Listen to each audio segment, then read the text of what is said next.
Монголын эдийн засгийн сүүлийн 35 жилийн түүхийг эргэн харуул. Нэг талаас зис, нүүрс, алт зэрэг түүхийн эдийн үн, гадаадын хөрөнгө оруулалтын урсгалаас хамаарсан савлгаа. Нөгөө талаас хөгжил дэвшил, сайн сайхан амьдралын төлөөх хувийн хөвшлийн, уналт босолт, цуцалтгүй тэмцлийн дүр зураг харагддаг. Ардчилсан нам түүхийн эдийн үнийн өсөлтийн үед бус. Харин шилжилт уналтын циклд засгийн эрхийг барилцаж, дараагийн өсөлт хөгжлийн суурийг тавьсан чухал реформуудыг хийж ирсэн уламжлалтай.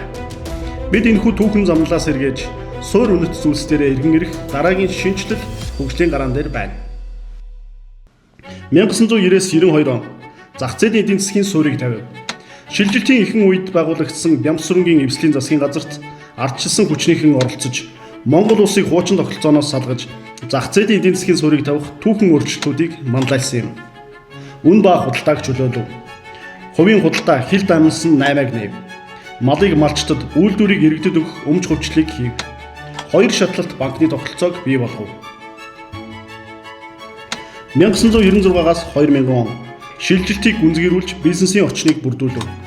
1996-аас 2000 онд ардчилсан хоолой эвслийн засгийн газар өөрчлөлт шинжилгээг институцийн түвшинд гүнзгийрүүллээ.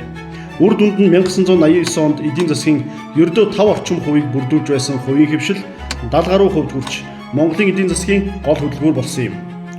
Банкны салбарын шинжилгээг хэрэгжүүлж дампуурлыг зогсоов. Орон сууцны хөгжлийг хэрэгжүүлж иргэдийг үл хөдлөх хөрөнгөтэй болгов.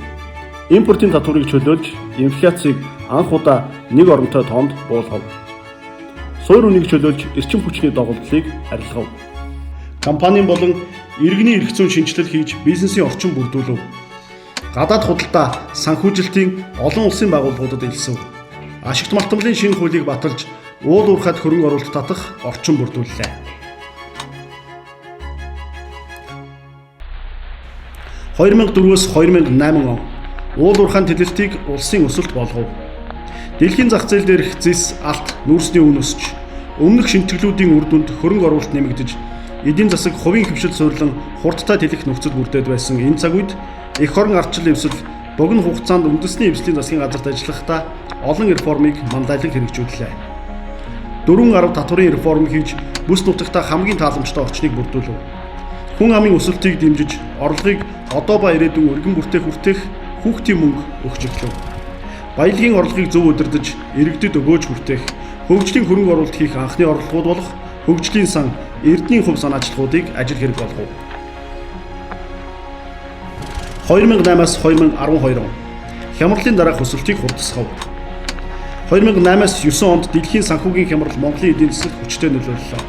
Зэсийн үн унаж, экспортын орлого буурч, төсөв, төлбөрийн тэмцэл хямрал өртсөн энэ цаг үед ардчилсан нам стандарт бус засгийн газарт хамтран ажиллаж, дараах шинжлэл өөрчлөлтүүдийг манлайлсан. Оюу толгойн хөрөнгө оруулалтын гэрээ байгуулагдсанаар Монгол улс дэлхийн хэмжээний уул уурхайн төслийг хэрэгжүүлэх институцийн болон хөрөнгө оруулалтын суурийг тавив. Төсвийн тогтвортой байдлын тухай хуулийг батлуулснаар мөчлөг дагсан хямралаас хамгаалах, төсвийн сахилга батыг сайжруулж, өрийн үрхнээс сэргийлэх стратегитай боллоо. 2012-оос 2016 он шинжлэл шийдлүүдийг хэрэгжүүлв. 2012 оноос хойш нүүрс, зэсийн үн унаж, хятадын өсөлт саарснаар Монголын эдийн засаг дахин хүнд байдалд орлоо. Энэ үед ардчилсан нам олуула засгийн эрхэнд гарч хариуцлагын реформуудыг хийсэн юм. Чингис бонд гаргаж Монгол олон улсын санхүүгийн зах зээл төхөл тавив. Бондын их усрээр үйлдвэрлэл дэд үтцийн хөгжлийг дэмжих 800 төслийг санхүүжүүллээ. Шилэн дансны хууль баталж төсвийн орлого, зарлага, төрийн байгууллага, төрийн өмчт аж ахуй нэгжийн санхүүгийн мэдээллийг олон нийтэд ил болгов. 8% ипотекийн зээл хөтөлбөрийг хэрэгжүүлж, дундаж давхаргын мянган айл өрх орон сууцтай болох мөрөөдлийг ойртуулв. Нэмэн үртгийн албан татварын цахим систем, урамшууллын тогтолцоо нэвтрүүлж, далд эдийн засгийг ил болгон шударга өрсөлдөөний орчныг бүрдүүлв. Эдийн засгийн ил тод байдлын тухай хуулийг баталж, аж ахуй нэгжүүд хоёр баланстай байдлыг халан, муугдмал хөрөнгийг эдийн засгийн эргэлтэнд оруулав. Ирээдүйн өв сан байгуулж, үе дамжсан үндэсний баялагын тогтолцоог бүрдүүлв. Эрдэнэт үйлдвэрийн 100% Монголын болгов. Дубайн төлөвлөгөөг баталж, дэлхийн хөрөнгө оруулалтыг татав. 2016 оноос хойш Монголын эдийн засаг түүхийн эдийн үн, нүүрсний экспорт, уул уурхайн сэргэлтээс шалтгаалan үе үе өсөж ирлээ. Гэвч энэ өсөлт бүтцийн реформтой бус гажуудалтай хамт явагдсанаар алдагдсан 10 жилийг үтэж байна. Товчоор дүгнвэл төсөв олон дахин томорсон ч иргэдийн орлого нэмэгдсэнгүй. Төрийн өмчт компани оролцоо давмгайлж хувийн хэвшил шахагдан бүтээн зуруудлаа. Уулуурхай өсөлтийг бий болгосон ч эдийн засаг төрөлдсөнгүй эмзэг байдал дамжирлаа. Халамж хавтгаарч дундаж давхарга агшлаа. Авилга хулгай хэвийн зүйл болов.